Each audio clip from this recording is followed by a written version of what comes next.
حالیہ پرانے دوستوں کی یادگار محفل ڈاکٹر انصر عباس مرزا کی میزبانی میں دوستی محبت اور یادوں سے سجی ایک روح پرور شام حالیہ سے رپورٹ ڈاکٹر تصور حسین مرزا کی جہلم ہومیوپیتھک میڈیکل کالج سے وابستہ سینئر اور تجربہ کار ڈاکٹروں کی ایک دل کو چھو لینے والی ملاقات ڈاکٹر انصر عباس مرزا کی رہائش گاہ پر منعقد ہوئی، جو دوستی، خلوص، محبت اور پرانی یادوں کی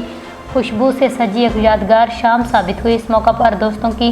بے تکلف باتیں، پرانی کلاس روم کی شرارتیں، یادوں کی مسکراہٹیں کہکہوں کی صورت ماحول میں بکھرتی رہی۔ مہمانوں کی خوش اخلاقی، پرخلوص جذبے اور ایک دوسرے کے لیے احترام نے اس ملاقات کو صرف ایک تقریب نہیں بلکہ دوستی کے جذبے کا جشن بنا دیا۔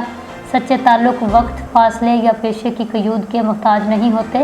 دوستی وہ خوبصورت رشتہ ہے جو نہ صرف ماضی کی روشنی کو حال میں لے آتا ہے بلکہ دلوں کو ایک دوسرے سے پھر جوڑ دیتا ہے۔ تقریب کا ایک اہم اور روحانی پہلو یہ تھا، محفل میں مرحوم ڈاکٹر محمد اشرف جہلم جو طب اور صحافت دونوں سے وابستہ رہے، ان کے سالِ ثواب کے لیے خصوصی دعا اور فاتحہ خوانی کا اہتمام کیا گیا، جس نے اس محفل کو روحانی سکون اور جذباتی گہرائی عطا کی۔ اس پر اثر اور پرخلوص شام کو مزید وقار مرزا محمد غضنفر عباس، صدر مغل سپریم کونسل پاکستان کی شرکت نے بخشا، جو نہ صرف اپنے بھائی ڈاکٹر انصر عباس مرزا کے ہمراہ مہمانوں کی میزبانی کرتے رہے بلکہ اپنی موجودگی سے محفل میں محبت اور احترام کا رنگ بھی گھولتے رہے۔ یہ ملاقات صرف ایک تقریب نہیں تھی بلکہ یہ اٹل سچ کا اعلان تھی کہ دوستی جب خلوص سے نبھائی جائے تو پھر ہر دکھ کا مداوا اور زندگی کی سب سے بڑی خوشی بن جاتی ہے۔